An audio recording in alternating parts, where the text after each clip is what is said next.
Okay, so I'm gonna stream more Lucid 9. I just want to get further in the game, so I started streaming. So where was I? Right here. And as you can see, oh no, oh, okay, I was already in the game. My bad. As you can see, I got a beautiful new overlay. Okay, sleep is a marvelous thing. Everything looks brighter after a good night's rest. And sometimes when you have random memory lapses, you get to recall events that you were once forced to forget. For example, the police investigation. Thankfully, it didn't look like anything unusual. I should have known that, honestly, since I didn't find myself in prison. Bought groceries, made dinner, called Rui, nothing out of the ordinary. The only potential lapse trigger was being approached by the police, but from the looks of it, I had nothing to worry about. So that leaves me with a typical relaxing Sunday with nothing to do.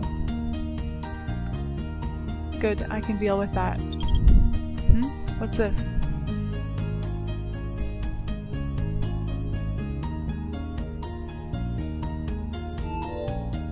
Hello Wander. What? The Crimson Crusade? Is that? Some days I look like... Well, sometimes I like to look at the sky and figure out what the weather will be like instead of reading the forecast. I'm usually wrong, but it's pretty fun. Feels like you share a secret with the sky. Is there anything you like to do even if it doesn't make much sense? Reply. Sorry, I think you have the wrong address. Send. I'm just about to stuff my phone in my pocket, but it immediately lights up again. I don't think so. What's your name? Right, that's not sketchy at all. My name is Guru Kapolti, and I'm an obese mountain troll who dines upon the flesh of humanity. Nice. This time my phone remains silent for a while. Satisfied, I lower it. Really? I see. Why do you own a smartphone? The heck? Are you discriminating against me just because I happen to be a mountain troll? And to answer your question, human service providers are much better than troll service providers. What am I even saying?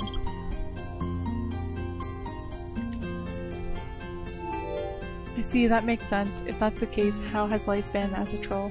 I can't take this person seriously anymore. I toss the phone on the table without replying, cramming more cereal into my mouth. What a weird individual. Even if it was kind of fun that they played along. What is it now? Yama-Ishimoto. Divine Master? Really? Ishiyama. Television. Post-haste. Intrigued, I switch the television on. I am greeted with yet another lovely news report. Trustworthy sources have informed us that the sudden string of disappearances has increased to 3 innocent students. In this trying time, we must look not only for assistance, but for the truth. It is well known that the authorities have recently set their sights on demolishing the infamous forest of Insamu. Curious, really, that this misfortune follows hot on the heels of the recent push for the Building Act. Don't destroy the forest. Perhaps in an odd way, the Insamu forest is simply fighting back. I immediately shut it off. Sensationalist news, as usual. What did Shigeru want me to see? I don't see anything new. You never see anything at all. Look harder. This woman, what's up with her? We already know that there are 3 disappearances. Everything else is just hearsay. The news can't know for sure that the Insamu forest has anything to do with the case.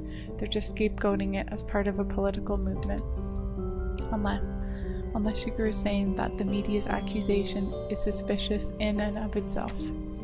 Come to think of it, why would they be so quick to point fingers at an insignificant little forest? Of all things, to blame trees. Maybe she wants me to investigate. Then again, I'd rather not go alone. Hey, just your average girl if you need my help for anything. Oh, nice. I was reading that little thing under her picture. I wait for a few minutes, but there's no response. Alright, she said she'd be gone this morning. But it's kind of past morning, isn't it? I check up on her social media, no check-ins, no photos, no statuses. Not since last night at 11 p.m. After curfew. Isn't that when all the kids went missing? Maybe she's missing now. Back at her dorm. Just like the other 3. So I know I sound like a creep, but what are you doing? Still nothing. I struggle to quench the rising sense of panic as I turn to another source. Yahiko. Hey, have you seen Rui? Jay Graves is my role model. Yeah. Where? Oh, yesterday, dude. We were at the park. Lol. I mean, after that. We went back to the dorms. So you didn't see her? No. When did you last see her? Like 11:30 or something. Why? Nothing. Don't panic. You're overreacting. Keep calm. Akira would know. Akira's her roommate. Hey. Sepperoni, Commander. How goes the date? The what? Rui said she was going to meet up with you this morning. She did? Yeah, she seemed super excited about it too. She was gone by the time I woke up. So you guys having a great time? Wait. She doesn't know. No one knows. Rui's been gone since 11:30 last night. Disappearances, Forest. I have to go now. I tear out the door and pull up at the nearest bus stop, which just so happens to have a bus parked in front of it. I step to the opening doors, but just before I place a foot on the steps, the narrow entrance seems to squeeze at me from all sides. No, not now. I force myself forward, that is. I try to. My feet shuffle to a halt. The rumble of the bus's engine seems to spread through the pavement directly into my bones. Look, kid, are you getting on or not? I'm working on it. My response is just as snappish as his question. Why can't I just put one foot in front of the other? I have more important things to worry about. I need to get to that forest. I've got a route to take, so the doors are closing in. I suck in a deep breath, close my eyes, and throw myself into the bus, shakily pushing my phone against the toll scanner, not troll. I don't open them, even as I rush into the nearest seat, groping for a handhold. The doors close as the bus rattles to life, charging down the street. I should be fine. No, I would be fine, under ordinary circumstances. If I was with my friends, or if my nerves weren't on edge, or if I wasn't worried about the disappearances. No, there's no use for wishful thinking. I have to keep myself under control. I stagger into the forest when my mind is still spinning.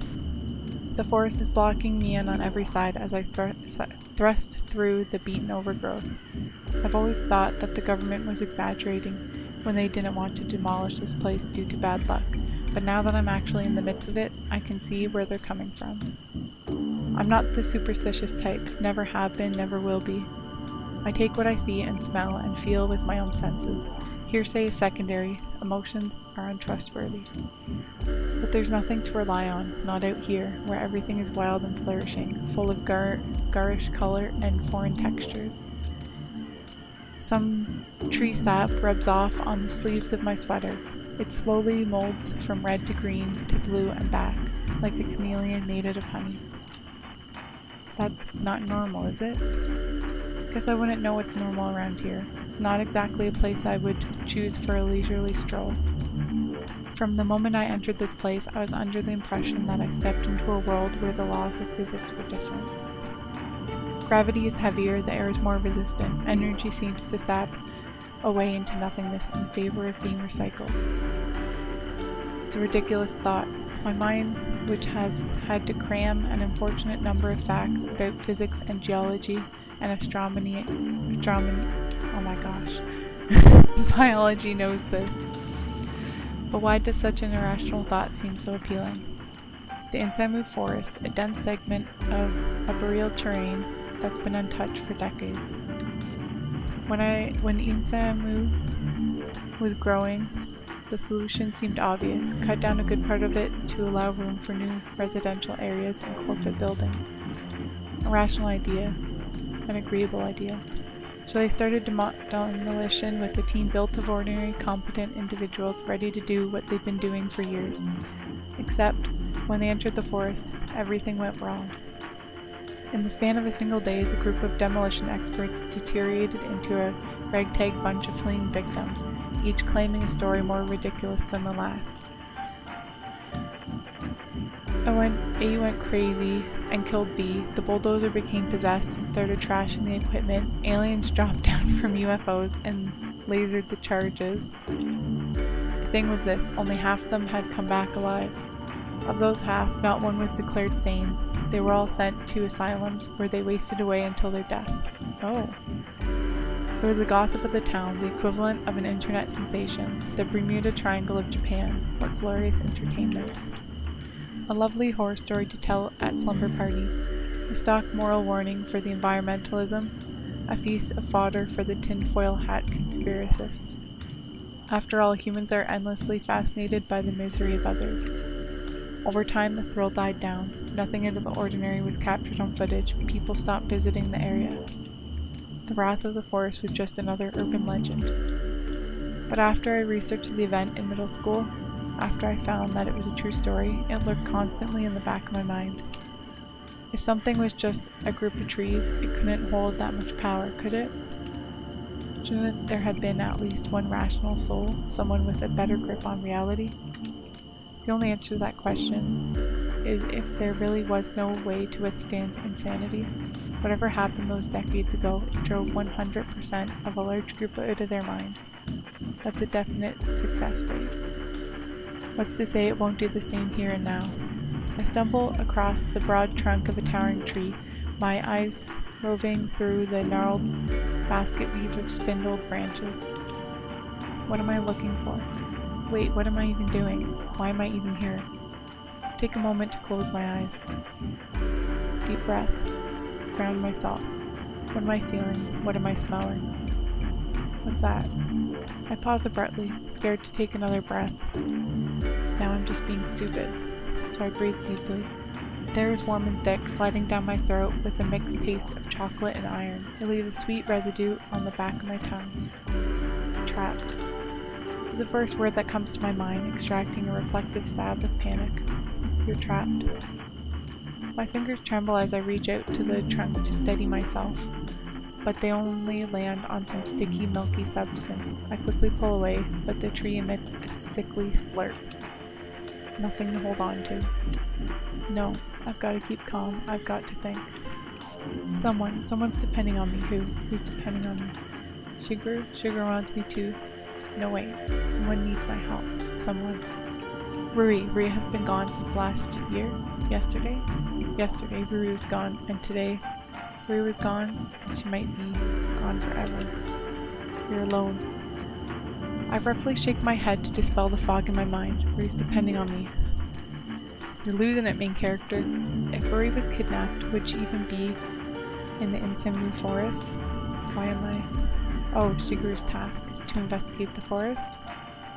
Everything's mixing up in my head. Shigeru, kidnapping, Rui, forest. My foot suddenly collapses on something solid. It crunches beneath my feet, and a sweet vapor wafts to my nostrils. I sluggishly turn my gaze underfoot, lifting my shoe. What the hell? Bones. Rui's bones. Stabbed into the ground like incense at a funeral. Huh? They open their mouths and start laughing. Their crackles grate at my eardrums, freezing my veins from the inside out. Late. No. Stomp at the bones. They fragment to pieces beneath my feet. The scent only intensifies until it clogs my nostrils. I'm not late. The bones melt, twinning and steaming into the earth, a black pool immersed in caramel. They're gone. I'm free. I'm gone. It's okay. The pool congeals into a humanoid figure and sludges over my shoes, dripping blood against my legs. We'll be fine. No. No, no, no, no, damn it.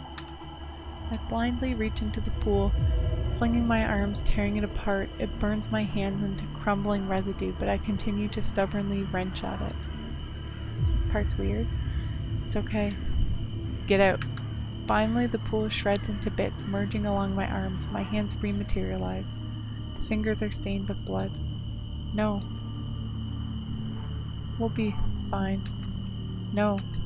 I shake my hands rapidly, but the liquid stubbornly clings to my nails. I rub them against the grass, but even as the ground stabs in my fingers, the blood refuses to budge. What's wrong? Shut up, shut up. You're too late. I'm not late. I'm not. It's weird, your hands are talking to you. I can't handle this, not anymore. I sink to the ground, overwhelmed with darkness, bones dancing before my eyes. Hey. I jerk up, vision eerily clear. I'm still shaking uncontrollably with my mind blurry. No blood, no bones, no pool. What? What just happened? What are you doing here? I jump at the sharp voice, which is coming from a stern policeman standing a few meters away. My first reaction is relief. Another human being. No more than that. A police officer. Someone who can get me out of here. Then I notice that his fingers are gliding over the electric baton at his waist. I quickly raise my hands, trying to pull myself together. Insamu Citizen Yama Ishimoto. ID? It takes me a moment to recollect the digits through the haze in my thoughts. 532-489 643 643 or 634. I mean, I'm not saying all those numbers. The man pauses, eyes roving across the inside of his site code, probably matching my name and image to the Insamu database. I manage to catch a glimpse of the badge pinned to his chest, which bears Police Captain Katsu Kobayashi in bold, clear-cut letters. Police captain here? Why is a police captain in the forest? You're an academy student. His sudden prompt snaps me back to reality. Yes. What are you doing here? I work to speak past the lump in my throat. I'm looking for a friend. His eyes clearly darken in suspicion. In the Insamu forest? Yes.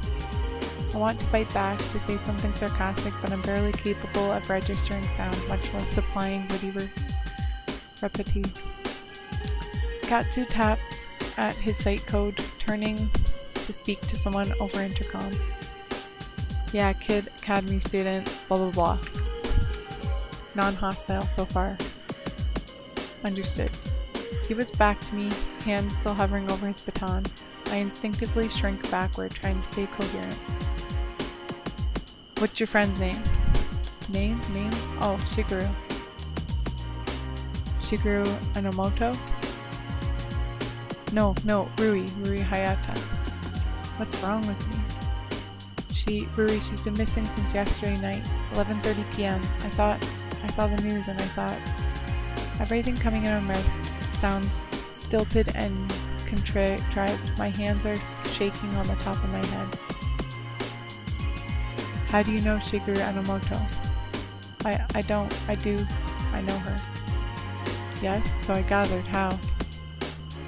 Case witness something. He touches the tip of his site code, then frowns.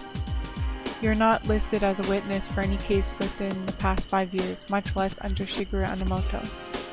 Panic bubbles in my stomach and out of my mouth. Assistant, I'm her assistant. You can ask her. What business would Enomoto have in the Insamu forest? I don't know. Just stop it all. Look, Yama Ishimoto, I'm not sure you're aware of your position. Given the circumstances of this morning, you are currently our primary suspect.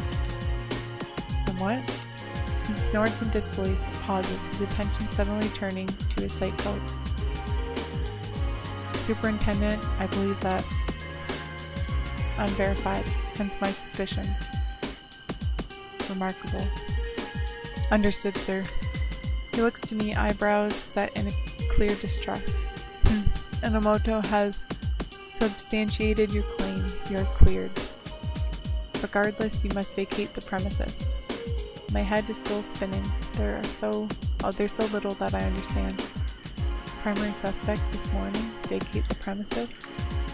What's going on? Simply put, you're standing in the midst of a crime scene without clearance, so get out. My body acts before my mind does. I instinctively rush away without a word, walking on autopilot. Crime scene? The forest was a crime scene? And I was in the middle of it? Did they find a body? Are the disappearances actually murders? Probably. People have been missing for like over a week. It's only when I return to the city that I come to my senses. Ree's still missing. Furthermore, I didn't even learn anything useful from the Insamu forest. Nothing close to what Shigeru insinuated I might learn. If anything, I just made myself a top suspect on the police's list. And what the hell did I experience in that forest? It wasn't a lapse. In fact, I'd never come across something like that before. The closest thing to which I might liken it is being high or drunk, but I don't have proper frame of reference for either. So what could have caused it? Aside from that, there's something far more important, Rui's absence. Could she really have been kidnapped? Could she be dead, and I wouldn't even know about it? Fragments of my vision in the forest return to me, but I shake them away. No, she has to be fine. I jump as my phone suddenly trills. Despite my calm process of thought, it seems like I'm still on edge.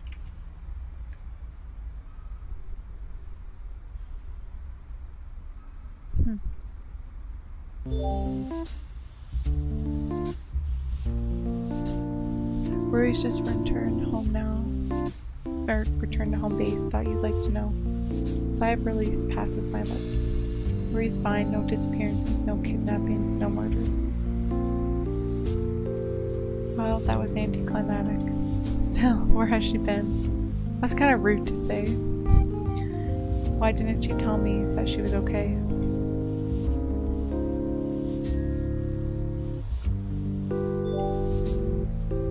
What's up with all the spam? I told you I'd be gone all morning. Anger burns through my veins, and I jam my phone in my pocket. Spam? Does she know what I've gone through this morning? One little text, that's all I needed. I'm fine, I'm okay. Heck, you can go back to sleep, Yama. No, it's not her fault. She did say she would be gone all morning. Dan, I'm a wreck. Now what?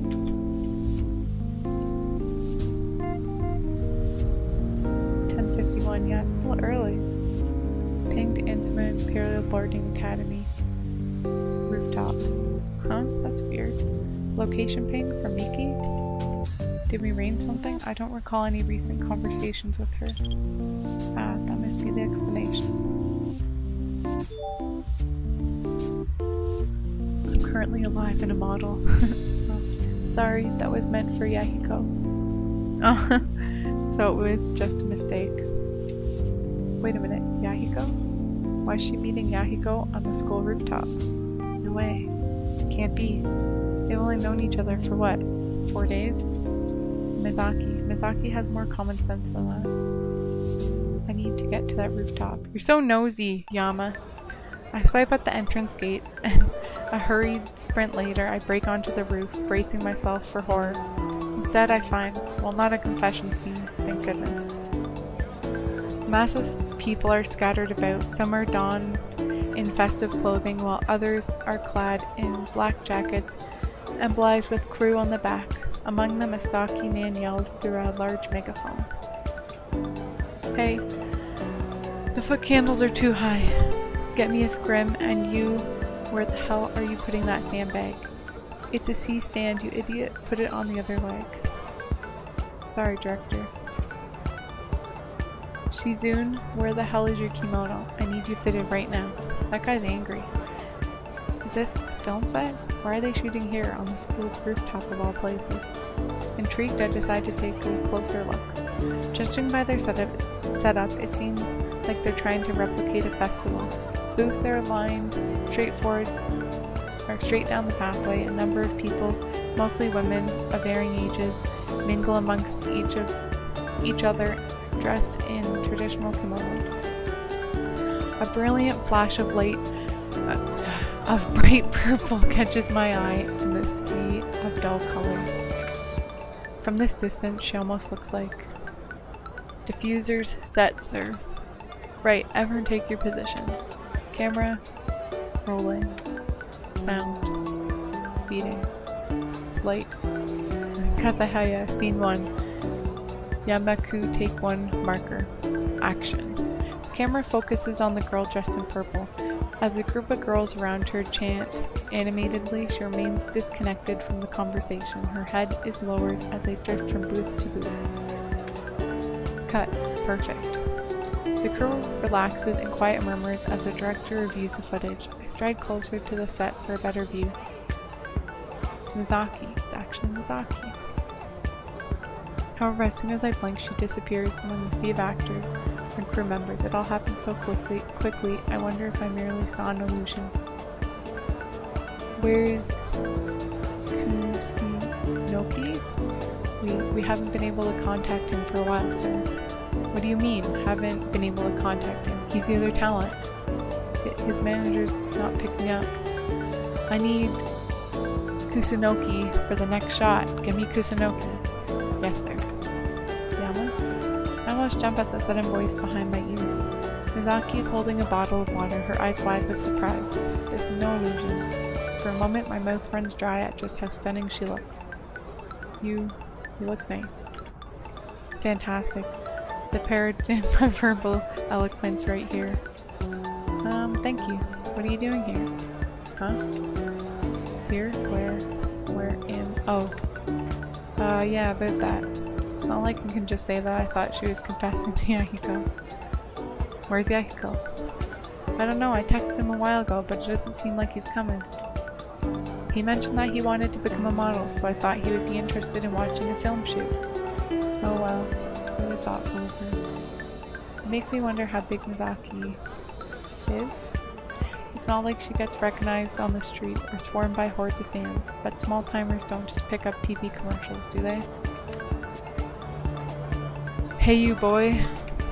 A crew member runs up to me, then stoops over, clearly out of breath. You want to be a star? Do I what? He claps his hands together, bowing pleadingly. Please, I'm begging you, my job is writing on this one. We can't contact our actor and we need to shoot the scene during noon, and our permit ends today, so we can't shoot tomorrow. If I can't find someone, the director will. Mizaki, is this guy for real? He seems pretty serious. Please, you look photogenic and charismatic, and your proportions look identical to Kusunoki's. Besides, it seems like you know Kazahaya, so there'll probably be chemistry and rapport. He's making this incredibly ridiculous suggestion. Sounds like a logical solution. If you ask me, I say you should try it. You're always good at acting, weren't you? It's not like I'm a professional, Miki. Come on, it'll be fun. Okay? I don't know. Should I really? Modeling is marvelous. Modeling is madness. Let's see, it's marvelous. Now that I think of it, I guess it would be a change of pace from the incident this morning. Fine. The crew member claps his hands together, jumping up and down. Even Mizaki looks surprised. I guess she was expecting me to come up with some excuse. You will? Yeah, why not? Okay, great. Here's a actor release form, a health waiver form, a temporary contract, a call sheet, a minor release form. Holy crap. The workers' compensation policy, emergency information. Sign on all the lines here and we'll fill out the rest when you're done. What the? Is there really this much paperwork in one simple film shoot? Okay, get into that tent. Makeup and wardrobe will have you groomed and ready to go in no time. Nice. Before I've had a chance to understand just what is going on, I'm being shoved into a large plastic tent. There are bushes, creams, brushes, not bushes, creams and gels in a bunch of colors that I can't even begin to describe. My hair and skin is being pulled every which way. Do people actually do this for fun? When I'm finally out of the hectic buzz activity, a crew member takes me beneath the wide spread of a dark umbrella where Mizaki is casually sitting on a tall black back stool, immersed in her phone. I've always thought she was beautiful, but in this pose, one leg crossed, elbows tucked in, chin tilted ever so slightly, she looks like a legitimate model. I shift my eyes elsewhere, clearing my throat. So, 1 second. She taps away on her phone in stoic silence. What's the urgency? I'm updating my status. What? Pattern, social media, microblogging. Her response are terse as the brunt of her intention is honed on her phone. She doesn't even spare me a glance. Still don't get why. Shh, this is important. I promptly snatch her phone out of her hand. She squeaks in indignation, grabbing for it. Yama, stop. She suddenly halts, staring blankly at me for a long moment. Oh. What? You should dress up more often. Which means you'd be popular with the ladies if you did. I can't help but feel a hint of pleasure at her compliment, but what does that have anything to do with the current matter? Why are you always on your phone? Oh, my phone. Give it back. You didn't answer my question. I'm warning you, Yama. Give me my phone or else. I smirk challengingly, waving her phone her cell in the air. Or else what? Mizaki makes a sudden lunge for her phone, but before I have the chance to sidestep her, she grabs my wrist in an attempt to pry it out of my hand. I see her eyes widen as she slips on the length of her kimono. The momentum sends her falling straight into me, and we both spiral to the ground. Ow, my back. Now look what you did. Look what I did? You're the one who... I stop short, finally noticing our close proximity. The length of her soft hair brushes over my face, and I find myself turning my head to cover the flush of my cheeks. Mizaki, however, uses my moment of fluster as an opportunity to pin my arms against the floor. What are you doing? You have to pay the consequences for taking my phone. If I recall, I gave you this phone after I won it at the expo. You wouldn't have won it if I didn't force you to go. She got me there. Well, whatever, you still didn't answer my question from before, you know. Whether they should have dressed you in a kimono for the shoot? Yes, they should have. That's not what I asked. She giggles, and despite my slight annoyance, I can't help but chuckle myself. Yama, do you honestly want to know why I'm always on my phone? I stop at the sudden tone in Mizaki's voice. I didn't think she'd be this troubled by such a simple question. Isn't it because you're an addict? No. I mean, partly, but that's not what I'm getting at. What are you getting at? Do you remember my father, Yama? Jun? Yeah, I remember him. There was something he told Rui during the New Year's party after she accidentally burned him with a sparkler. Do you remember that? Of course, she was bawling her eyes out for hurting him. Typical Rui. Clearly, he was in pain, but he just laughed it off and told her not to cry, that it'd at least be a cool scar for him to remember her by. When I left Sato, I realized I didn't have anything to remember you and Rui. No pictures, no keepsakes, not even a cool scar. She loosens her grip on my wrist and gingerly plucks her phone from my hand. She brings up her screen to her eyes. Her patter status reads, "A wild Yama appears. Glad he's helping with the shoot. Look how excited he is." Attached to her status is a photo of me being dragged into the tent by one of the crew members, and just like the last photo she took of me at the Tech Expo, my face is twisted awkwardly here too. I figured this would be a good way to remember our time together. Oh, here's one I took of Rui from yesterday. I smile bitterly as she scrolls to another photo. To see Mizaki so concerned about forgetting Rui and I, it's clear that she never wanted to leave Saito. And all we could ever think about was how it affected us. Just how selfish were we? How selfish was I? Mizaki, So you're Kushinoki's substitute. The scene director suddenly interrupts, towering above us with an amused grin. And here I was worried that you two wouldn't have chemistry. We're starting soon, so you might want to cut your makeout sessions short. Wait, we're not. Here's a script. Memorize it quick, Ishimoto. You have 5 minutes. Before I have the chance to clear up his misunderstanding, he drops the script next to us and marches off. Looks like we have work to do, Ishimoto. Seems so, Kazahaya. Shall we? We shall. Once you get off me. Oh right. Mizaki quickly unmounts me and dusts off her kimono. Still going? I stopped for a bit. I wasn't streaming this entire time. I hurriedly glance over the script. Please, no, they're not. It's not. Oh, he's, I don't know what he's doing. You'll have to message him. Script as the director continues barking orders at the rest of the crew. From what I can gather, the commercial is advertising a line of kimonos. I'm not sure what I was expecting.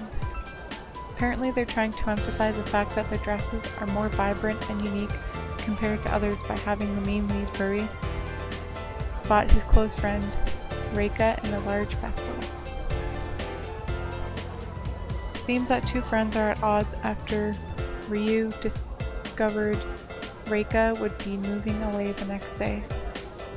The scene highlights his apology for being angry at her, and then they Ishimoto jump at the sudden call of my name.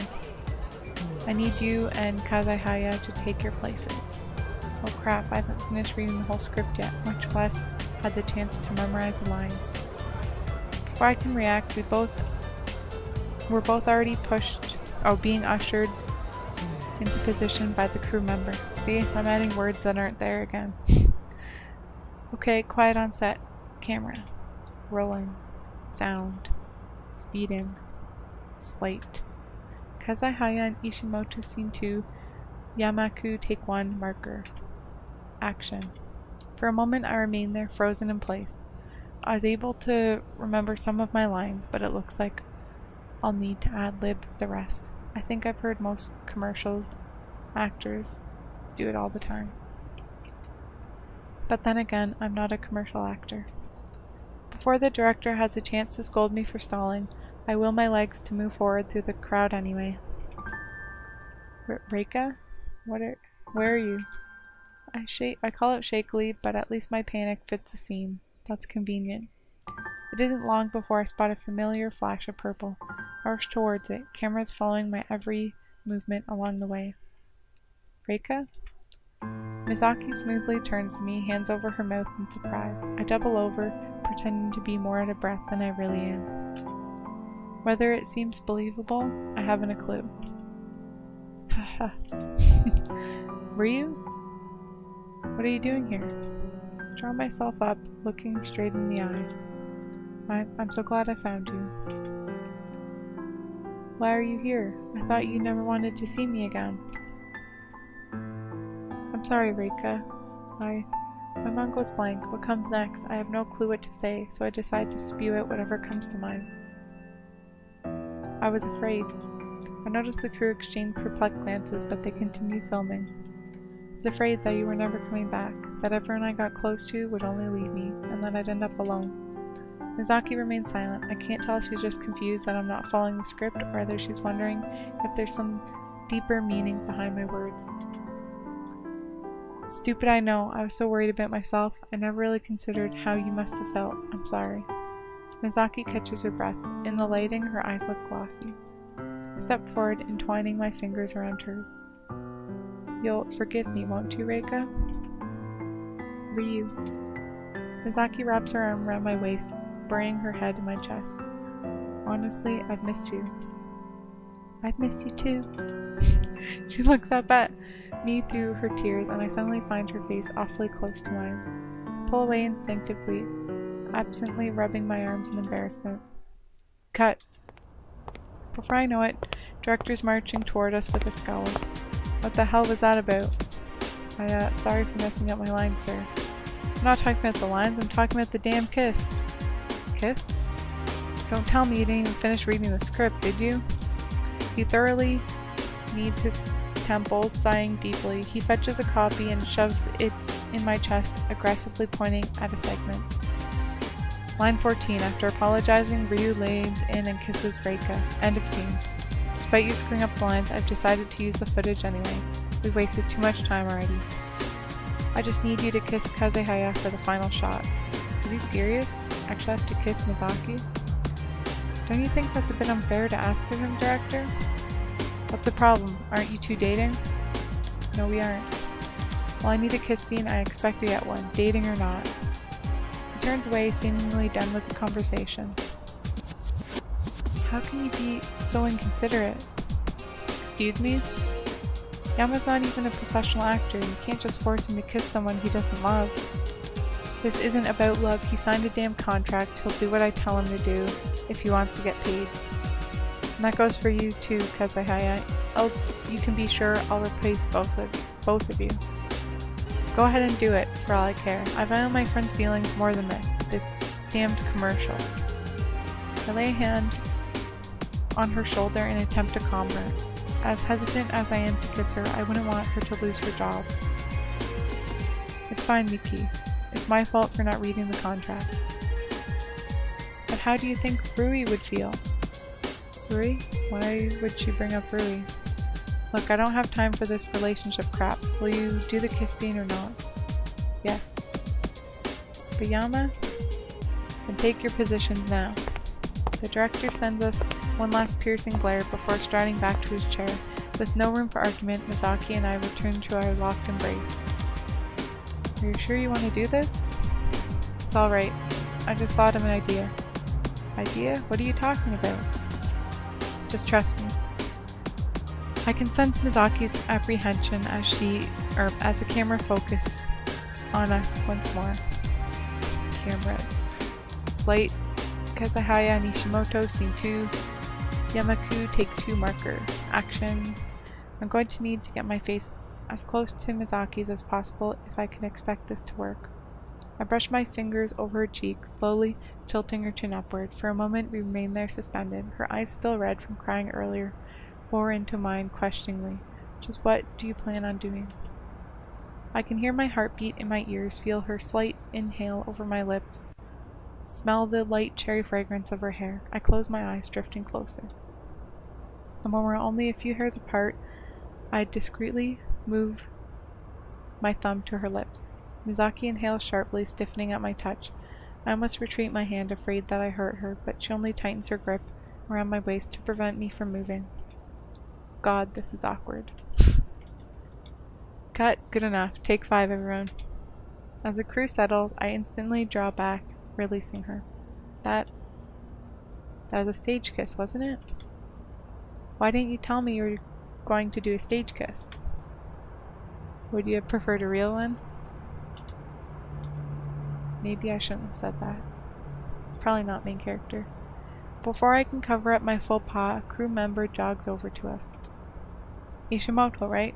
Thank you so much, you totally saved my hide right there. Huh? Oh yeah, no problem. If you wouldn't mind, we still have some papers you need to sign, and the director would like to discuss your pay. Sure. As a crew member leads me away, I give Misaki a departing wave. But instead of waving back, she averts her eyes and slinks back to the changing room. Did I somehow make her mad? Just all the females in this game love you, main character, apparently. As I speak with the director, there are a lot of numbers, papers, and lengthy terms that I don't completely understand, but from the sounds of it, I've acquired a decent amount of money, despite my screw-ups. By the time I return to the set, Misaki's already disappeared. The only people left are around half the crew who are currently occupied with tearing down the set. I'm getting a phone call. Hello? Yo dude, where you at? Why? We're all at GFC. You getting any of our messages?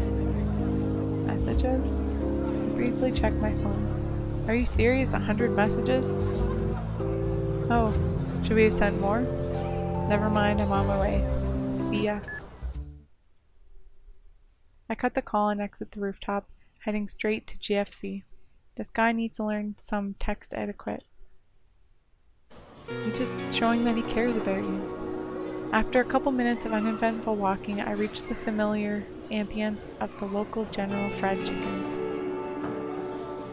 Yahiko cheerily waves me over, brandishing a formidable drumstick in his hand.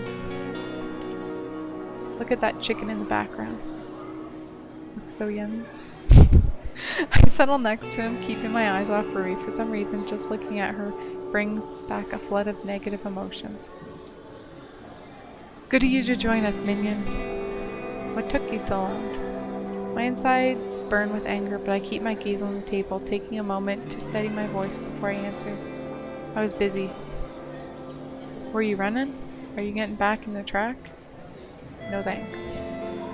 Oh, I know. You were practicing for my lessons, weren't you? Sly move, my good minion. Did you woo any ladies? I guess. I didn't miss the flash of pain that crosses Rue's eyes. I'm stricken with a twinge of guilt, but I shove it away. Wait, really? Damn, her boy's grown up. I don't know, she hasn't responded yet. The lie passes smoothly from my lips. I grab a piece of chicken to quell the nausea in my stomach as Rui quickly straightens, absently playing with her hair. That probably means that she isn't into you. Figures, I have no clue who'd be interested in Yama. I tighten my grip on the table with my free hand, fighting to stay calm.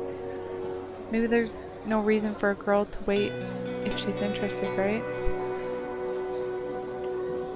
Right. If she liked me, she would have told me right away. Exactly. Damn, I'm a jerk.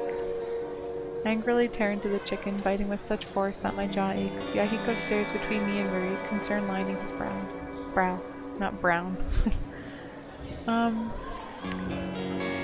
Are you two okay? Huh? I'm fine. Kinda feels like you two got into a fight. We haven't. She says this hesitantly. I know that she herself doesn't know why my mood is so terrible. Honestly, I have no one to blame but myself. I thought that I had given myself enough time to calm down from the forest episode, but apparently it wasn't enough. And now I'm taking it on the only 3 people in the world I call my friends. Dude, we can't help you if we don't know what's wrong. I almost jump at how serious his voice is.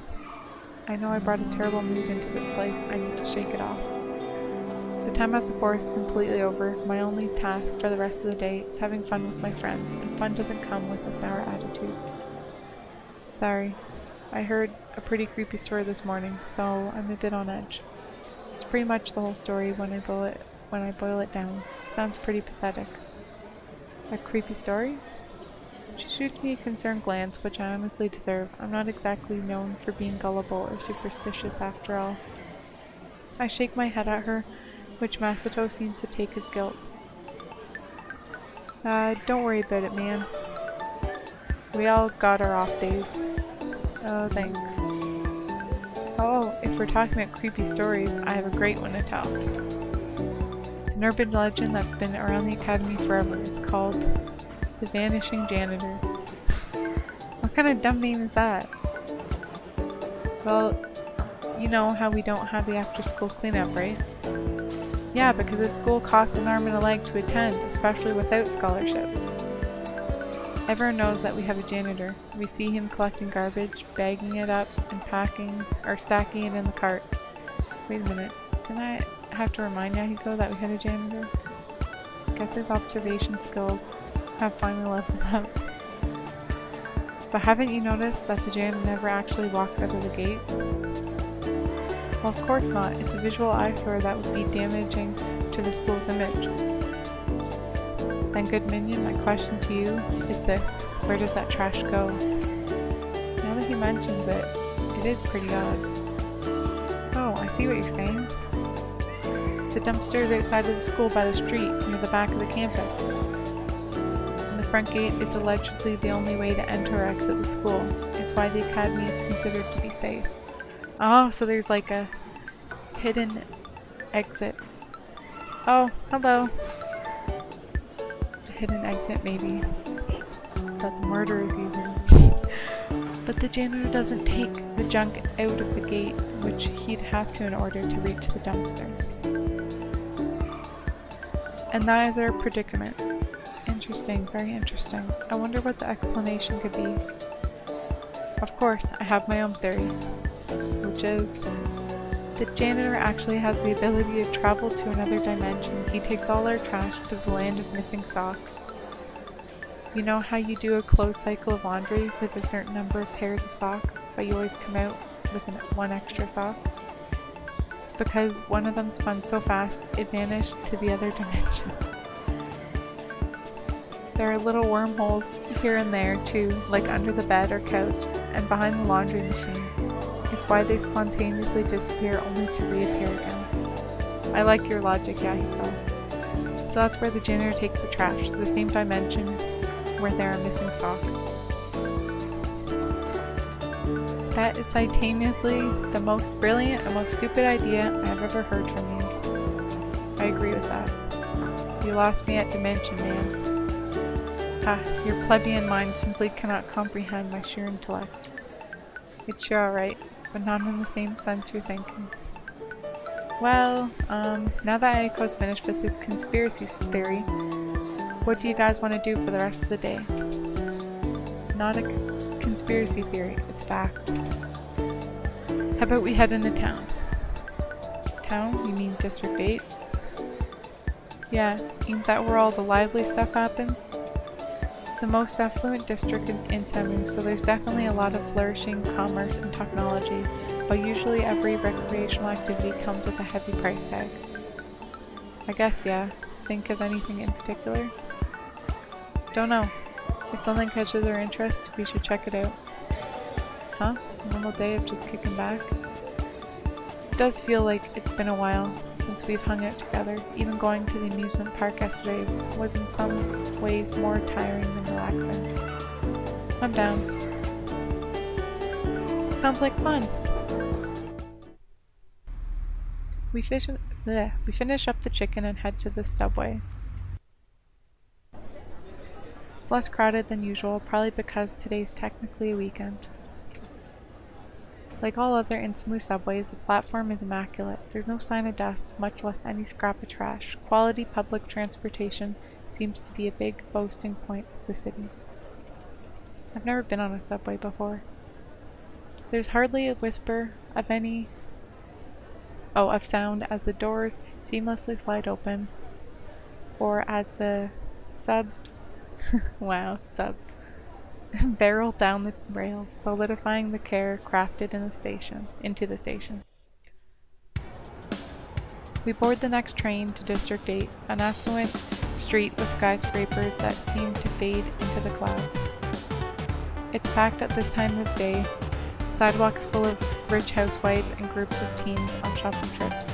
Bright lights of store displays shine with deceptive welcome, as if the workers care about something other than the wallet size of their customers. Just on the street, I notice a familiar mop of red hair in front of a large gaming store. Oh, isn't that Ari? I peer over the crowd of heads to the other side of the street. Yep, it's definitely Ari, staring emptily through the glass display without a care in the world. She cares about games, okay? Oh yeah, the little one. Maybe we should invite her to hang out with us.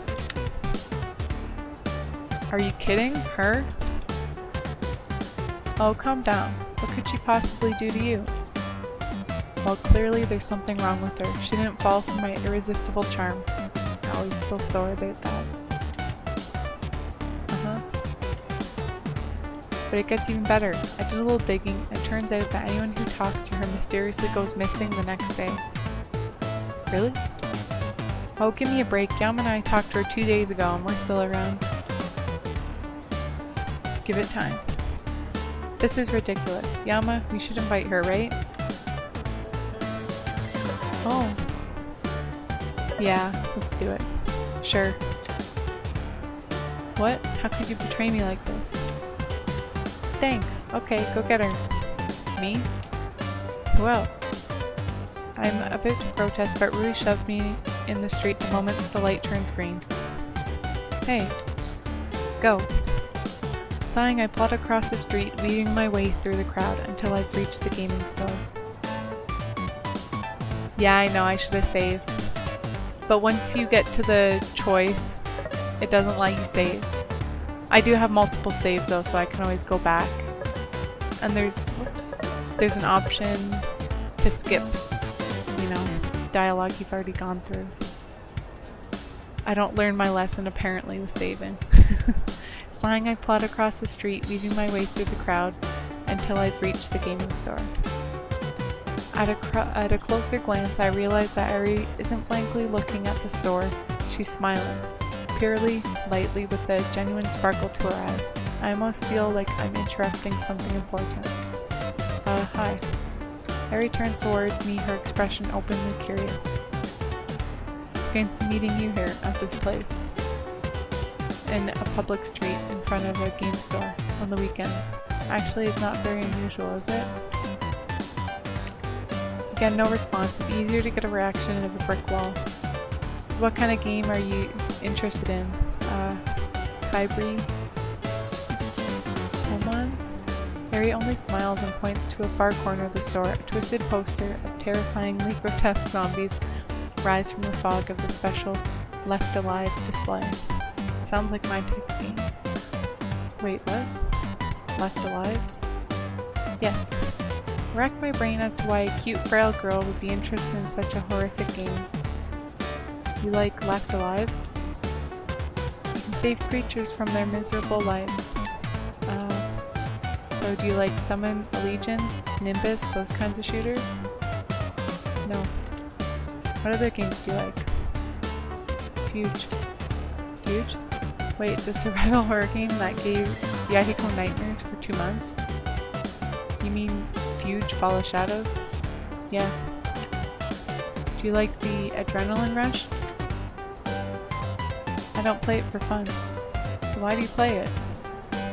It's educational. I have a bad feeling about this. How is it educational?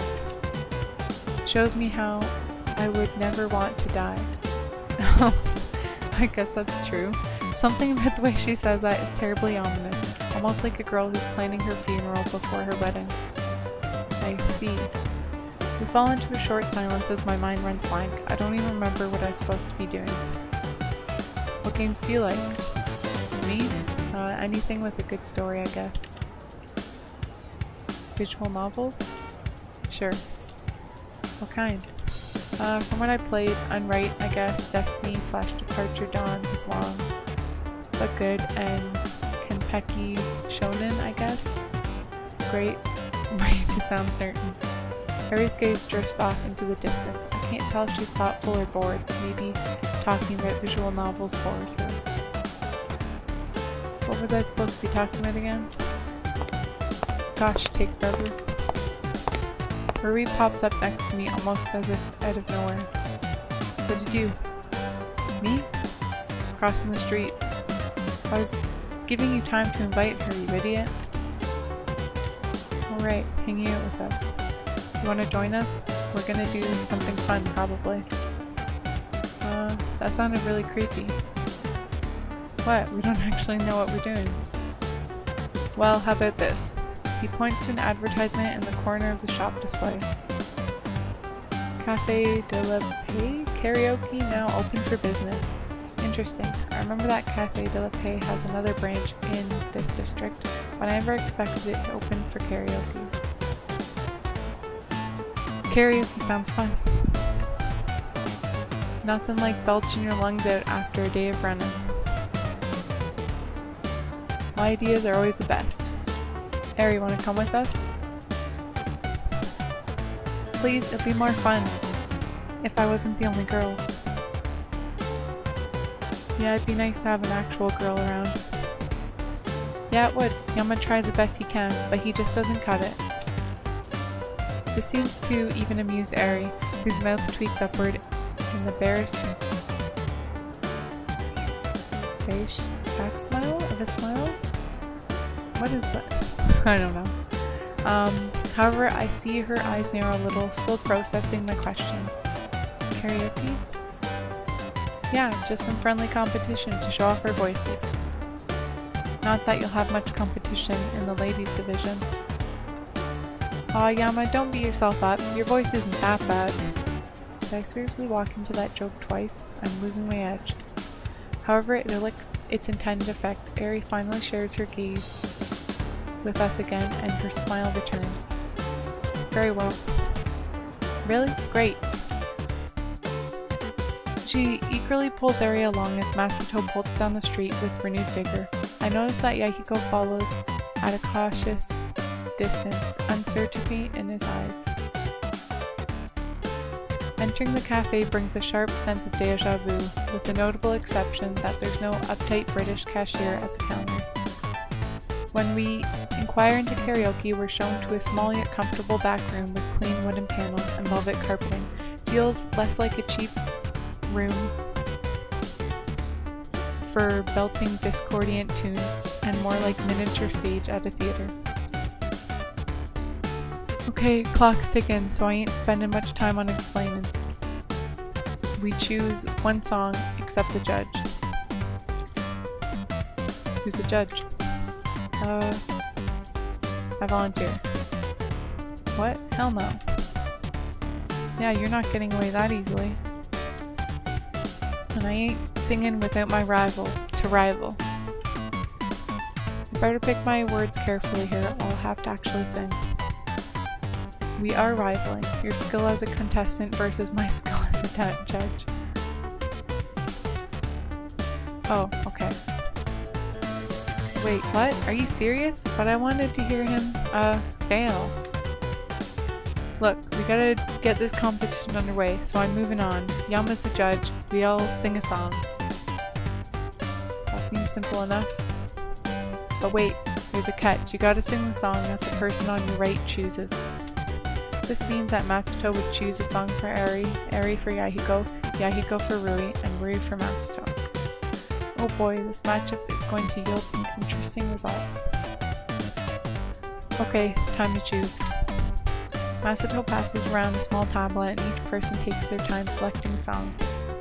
I wonder what they're going to choose, knowing Yahiko and Masato. I'm sure they'll pick something weird, but what about Eri and Rui?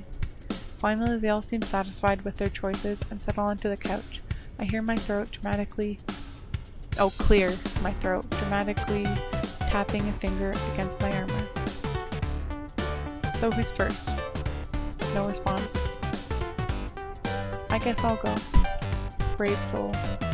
She walks up to the miniature stage where the microphone is set up. You better not have chosen something weird, Yahiko. Don't worry. I chose the opening to my favorite anime. Wait, wasn't his favorite anime? Oh, Super Heart Magical Girl lyrical chant. Rui pales as I struggle to hold back my laughter. Nice. Good luck, Rui. By which I mean, this will be hilarious. This song is called Lovey Dovey Magical Heart Prism. She must regret going first. Rui timidly touches the screen to start the song.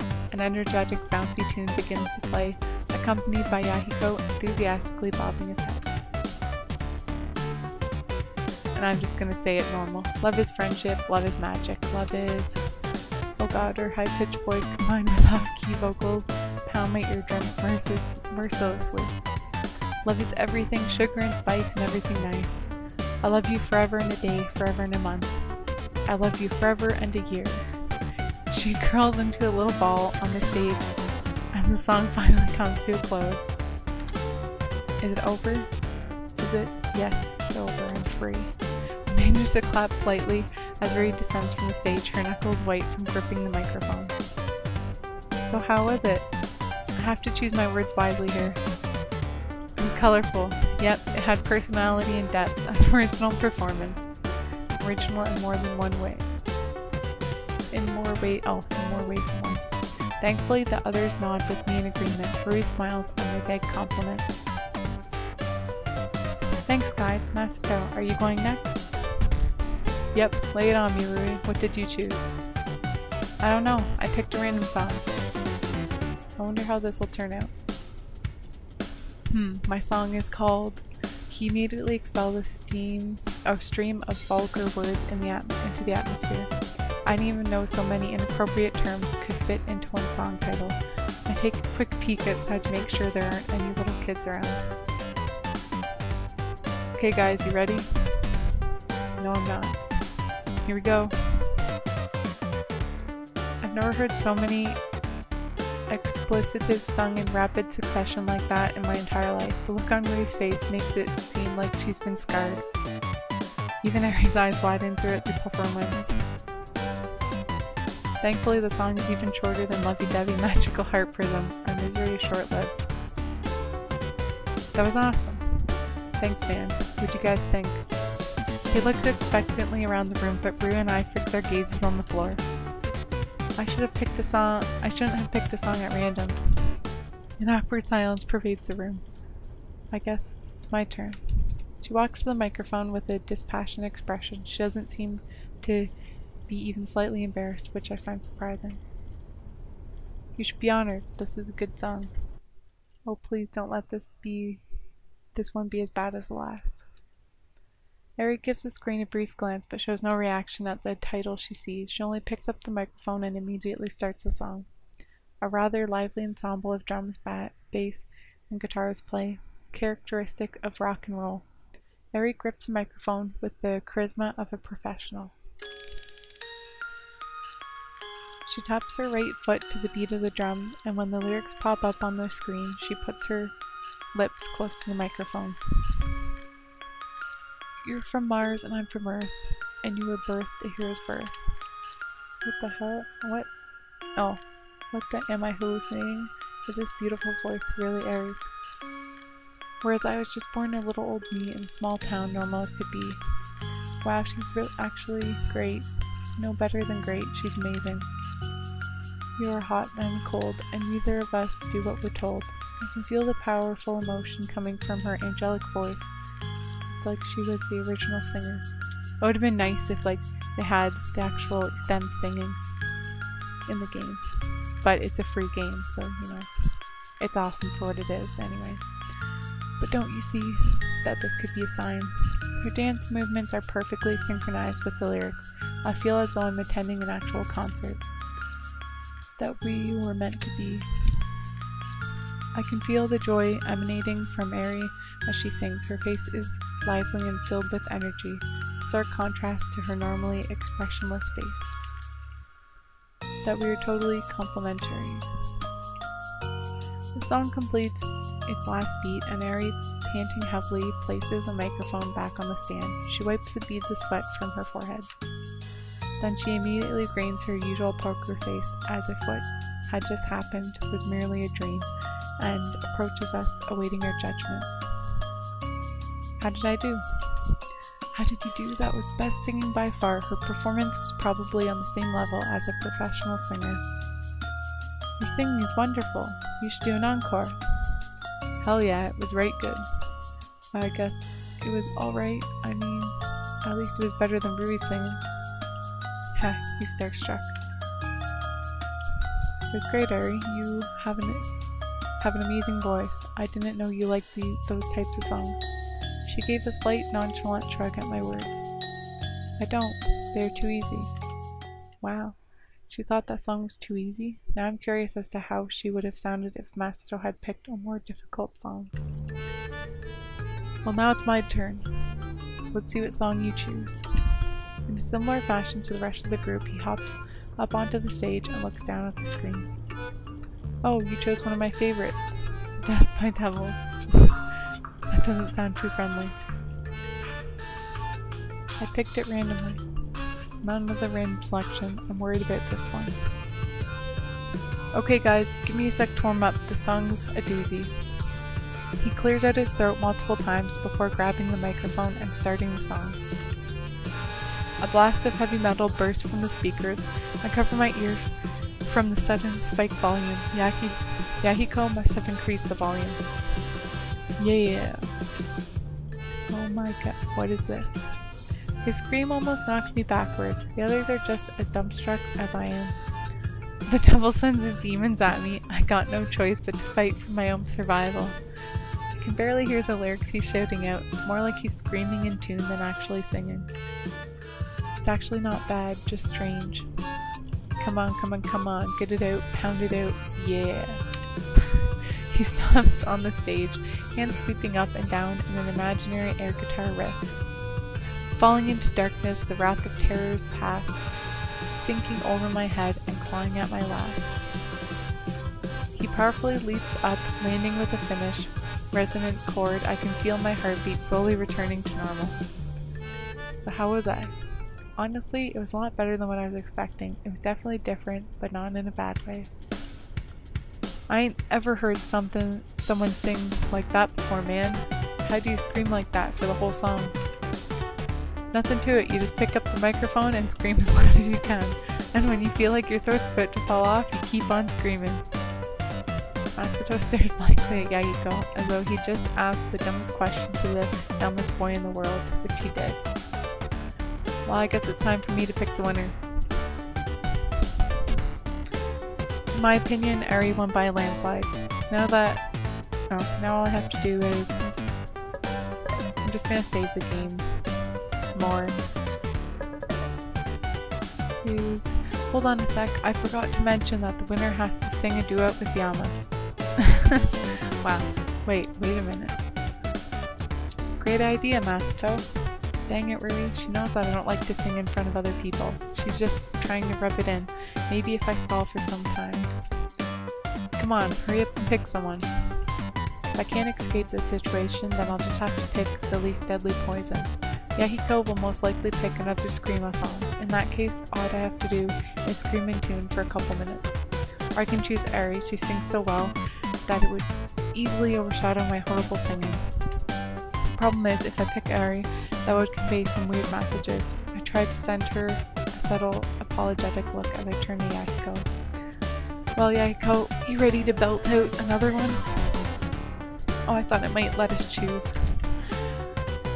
Of course I am. Excellent choice, my good minion. I'm clearly the best singer here. After Eri's performance, I'm not sure I can agree, but he's certainly not incompetent, that's for sure. Rui and Masato, on the other hand, seem to disapprove of my decision. They're staring at me like I had just made a terrible mistake. Here's this really nice slow one called The Reign of 20 Years. I have done it earlier, but it's a duet. Wait, a slow song? Yeah, it's a slow song. Powerful, but I'm looking forward to hearing this. Oh crap, if I'd known this would have happened, I would have picked Eri. I can't sing slow songs. Nevertheless, Yahiko starts a song which is hailed in by an elegant piano intro. Ooh, campfires aglow. The clouds brew in the sky. I set my pen to paper, thinking of you tonight. He nods at me eagerly. I feel sick. Don't you see that we'd be perfect, 'cause darling, you're divine. I can't continue, while Eri looks passive as ever, and Rui seems to dare, I say, enjoy my singing. Masato is doubled over in laughter. I quickly plop the microphone back on its stand. Huh? What are you doing? I'm morally opposed to singing this song. Why? You're not that atrocious. Gee, thanks, Rui. But yeah, but we just reached the best part.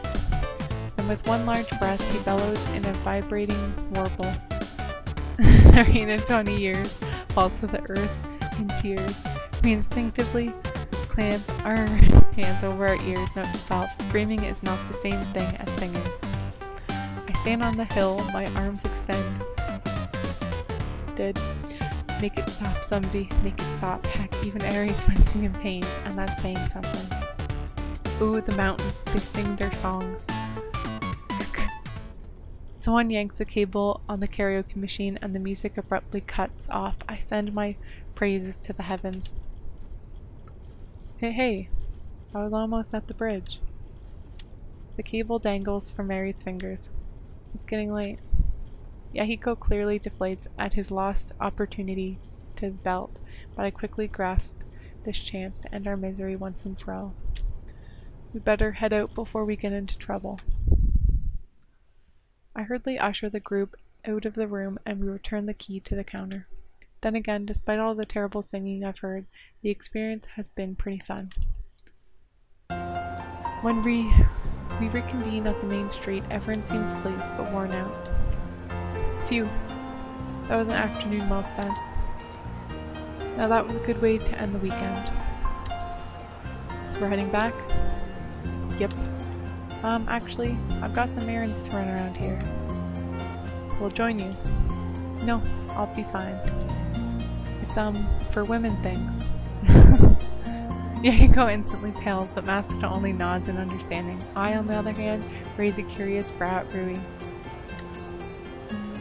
She has never ever used that kind of excuse in 10 years I've known her. She notices my question, only shakes her head with an odd little smile. See you later, guys. Or see you guys later. She dodges into the nearest store, disappearing among the crowds. It's almost my curfew. I'm back with you, minion. What are you gonna do? Me?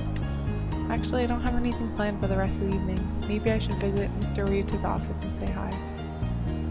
I'll drop by the school. You got it. Goodbye. We part ways and take the subway back to the academy. As Masato and Yahiko enter their dorm, I head to Ryuta's office. Mr. Ryuta seems surprised at my unannounced drop-in, but not as pleased. He ushers me into his office with a faint smile. Interesting. Didn't think I'd see you. Do you have an appointment soon? Who, me? Nah, I'm pretty much a free bird after I verified curfew. Why do you get paid again? Hey, you clearly don't know how difficult my job is.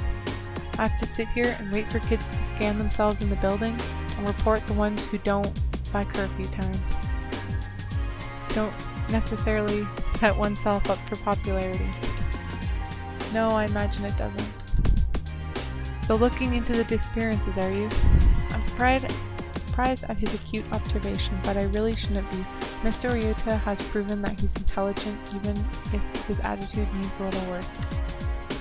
I noticed that the detective was with you yesterday, you know, on the roof. Does that mean you're gonna stop me? If the school has something to hide, then Mr. Ryuta would be the one tasked to stop me. Ha! Now why would I do that? What? Look, kid, there's a lot of security around the school. Lots of regulations, privacy contracts, anything you can think of and beyond. As faculty, I can't share any personal information on the students or I get in massive trouble.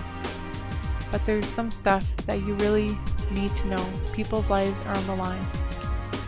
Lives? Don't act dumb on me. You must have figured out by now that these are murders. I had a hunch, but when he says it so flatly, I lose my breath. 3 students who had once lived normal lives full of homework and social drama, extracurricular activities, were now gone. The reality of it seems very cold and bleak. So what are you saying? Doesn't it really bother you, kid? Murders are happening, but no one's telling the public? They're just mysterious disappearances that are blamed on a bunch of trees. Well, it does suck, but the government has always hidden all kinds of things from the public. You're saying that you're okay with that? What if the next disappearance is me, or Matsuto, or Rui? I can't answer that. Just this morning I was stricken senseless at the mere thought that Rui was the next disappearance. I even boarded a bus and gone all the way to the inside of the forest. I'd completely lost all rational thought. Yeah, you did. You went crazy. You're right. But what are you saying? All I'm getting is that I need to know stuff that you can't tell me. I'm not allowed to tell you. That doesn't mean I can't. Do you get what I'm saying? It means that he wants to save people, but he could lose his livelihood. Yeah, I know, finally. Sharing confidential information won't just result in a pink slip. He could be blacklisted from every future job. He's trusting all that on me. The world's most serious NDA. Will you sign it? I appear to have this trend of making dangerous agreements recently, so sure. Mr. Ryuta's shoulders dropped just slightly, relaxed of a tension that I hadn't sensed. Of course, all the burden is on him. If I break my promise, he'll be the one to pay, or if someone overhears, he'll be the one to pay. I better take him seriously. So what do I need to know? There's a weird trend in the victims that I thought you should know. I'm guessing there's a reason why you're not informing the police? Heh, you got me. What exactly does that mean? The police are our best bet at catching this killer. What could I do compared to them? And what is this weird trend? Give me a moment. He reaches into his drawer for his faculty tablet, tapping rapidly on its surface. A moment of waiting passes before he gracelessly bangs it on the table. Are they all females or something? Gah, I hate computers. But we'd all be dead without them. He continues on. The distant look in his eye clearly shows that he's thinking of a fonder time. You know what was great? My desktop iPair, man. That was the best. Stable, awesome, and a killer whirl of the fan. You guys don't know how satisfying it is to hear your computer work to keep itself cool. That's kind of weird. No casual user has desktops anymore. Oh, and icon phones? Man, phones these days break if you breathe on them. Wrong. Icon phones? They could probably survive a nuclear blast. There we go, finally working. He punches rapidly at the tablet screen, then apparently satisfied, settles back into his chair. What an old man. Let me browse through for a quick refresher. His eyes rove over the screen. His mouth settles into a thin, disturbed line. Right, you know how the entry student's application to the academy requires a psychological analysis by a qualified physician, yeah? I keep adding words in. It's terrible. Yeah, another security measure, isn't it? Let me read this and see what you think. Midori Mino, the first disappearance, chronic social anxiety, suspected autism. She was an artist, holed up a lot in her room, but she made the most beautiful paintings. Tuma Hayashi, the second disappearance, always out on the party scene, kind of a screwed up kid to be honest. He was, oh okay, there's a dude in there. He was always causing trouble to get some attention, had to slap him on the wrist a few times for vandalism. He was practically Michelangelo when it came to drawing the lower half of the male body. Thanks, I totally didn't need to know that. Akane Tsukino's the third victim. She's a really sad story, had a lot of potential. That name still sounds familiar. She was a vice president of the student council and the star of the badminton club. She just accepted a special internship at Lemniscate 2. That sounds like a lot for one person to handle. It was. Her family put a lot of expectation on her shoulders. She was their key to a better life, you know? A breeding ground for depression, if you ask me. Scholarship winner? And she had a boyfriend.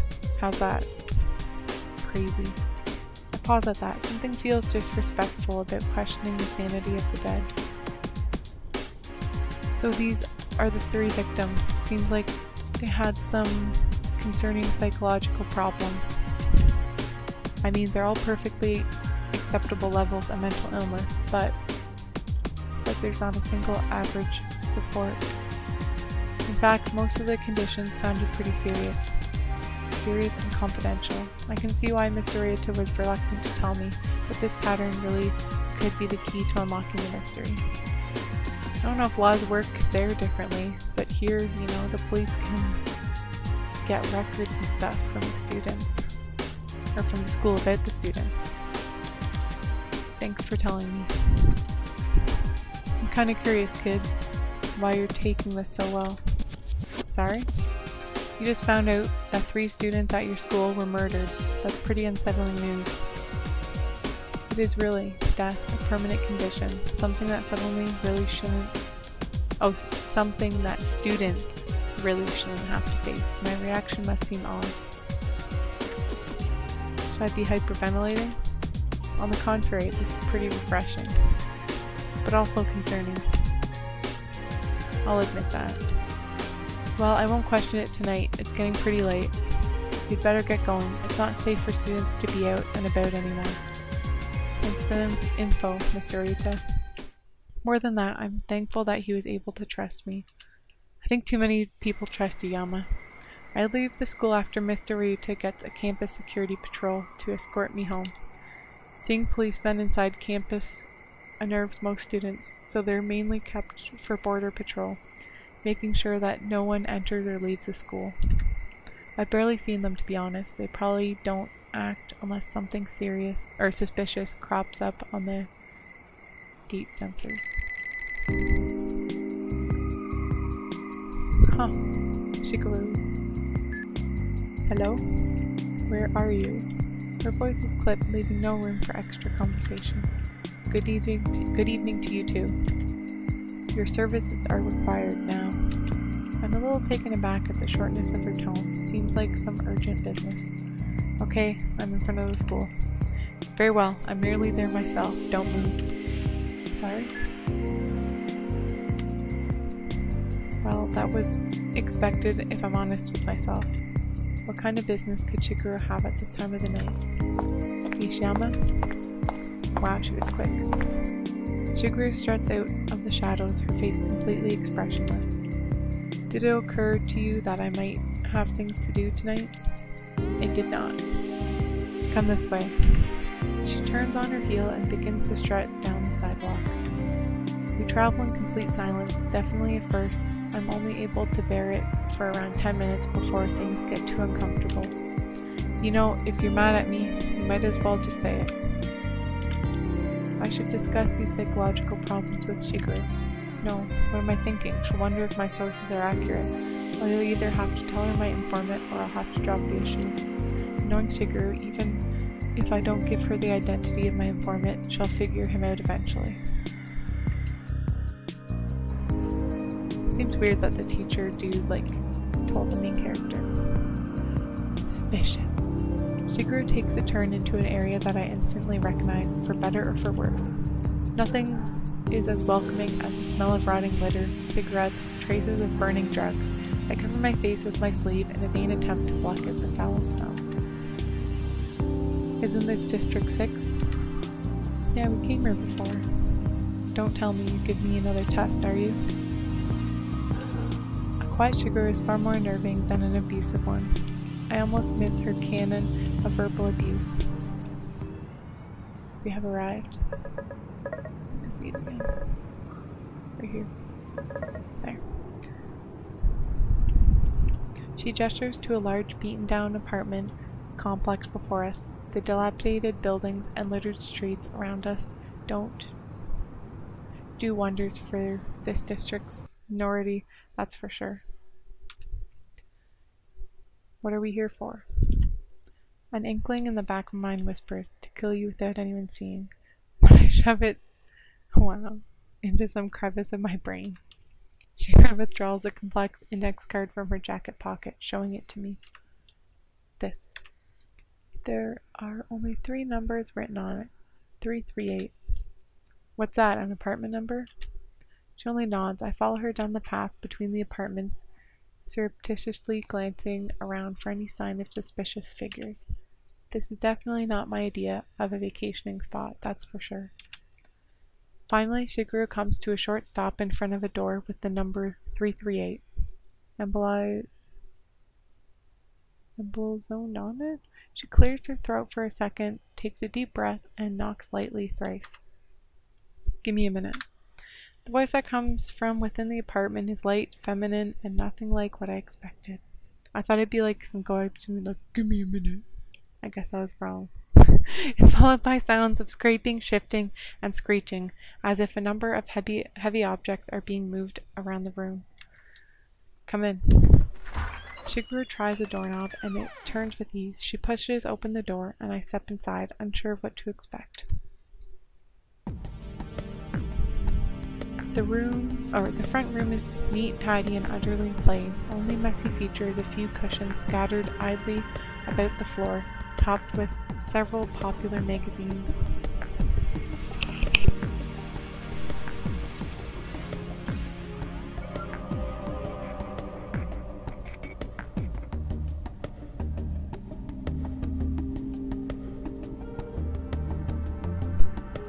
Okay, I gotta stop streaming kind of soon.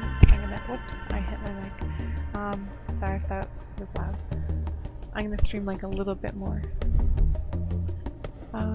The front room is neat, tidy, and utterly plain. The only messy feature is a few cushions scattered idly about the floor, topped with several popular magazines. Well, if it isn't the great detective herself.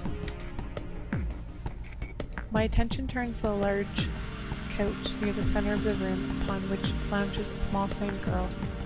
Her clothes are edgy but neat, although her eyes are a deep chocolate brown. They're some of the coldest I've ever seen. I swear that I've seen her before. What brings you to this side of town, Enomoto? Shigeru sits on a nearby cushion stiffly. As always, I am deficient of requisite intelligence. Oh yes, you're always lacking in intelligence. Shigeru bristles. Of the informative sort. The girl only smirks and turns to me. The predatory glint in her eyes snaps everything into place. Natsuki Takano. The interesting, unnerving friend of Elizabeth Oshiro. The way she sits, the clothes she wears, even the color of her eyes, they're all drastically different from school, but I know with certainty that she's the same person. The angles to her expression, the tilt of her posture, it's the exact same. Oh, how interesting. I thought that I'd have a swarm of questions, that I'd be shocked, but I'm not. Not really. I almost feel like a small part of me had been expecting something this odd, especially from Natsuki. Is being a student just a cover, or are you actually one? To be or not to be, surely that is the question. Shigeru clearly clears her throat impatiently. As content as the two of you appear exchanging pleasantries, I am here regarding a matter of urgency, Natsuki. Natsuki raises a single eyebrow. You know my price? Ah yes, how much yen shall... Don't feign ignorance, Enomoto. It doesn't suit you. Your almighty brain should be able to remember something as trivial as my currency. Shigeru flushes at this. What certainly you didn't think I would forget something as important as that. Shigeru mumbles something indiscernible while pulling her cap over her face. Maybe that's why she was so quiet. She wasn't angry at me. She was dreading coming here. What would you have me do? Natsuki catches my eye, a mischievous glimmer in her gaze. What's your favorite animal, Ishimoto? And do choose something reasonable, not a duck-billed platypus, yes? What for? She only winks at me. I guess I'll have to give her an animal to find out. I guess I saved not long ago.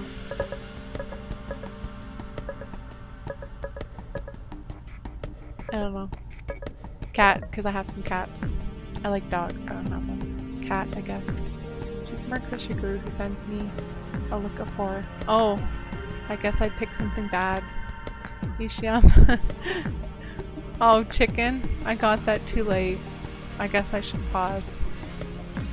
My bad. Because I guess the messages are sent late. Ishiyama. Because it's probably going to be an animal harm. Oh, maybe. Now I feel like a jerk. Like I should go back.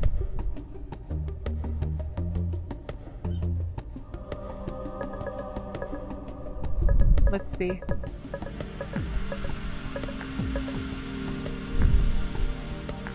Let's load on that last save. Skip. There, I'll pick chicken. Chicken, I guess. She smirks at Shigeru, who sends me a look of horror. Oh! Are they all the same, maybe? I'm just gonna go back and I'll leave it for now. So the chicken's the same. I don't see why the dog would be different. She smirks as Shigeru sends me a look of horror. Ishiyama, we will need another talk concerning your pay. Natsuki cheerily vanishes into an adjacent room. When she emerges after a few minutes, she's holding a full-size chicken costume. Oh, so I guess it doesn't matter then. Put this on, Enomoto. Okay, I have to stop strumming. I'll save that. Maybe I'll just check on my own time if the dog choice is different, but I don't think it is. Okay, well thanks for stopping by the stream. I am gonna try to stream tomorrow, like later in the evening. I was hoping to get a bit farther on this game, but I gotta stop playing. So thanks for stopping by. Have a good night. See ya.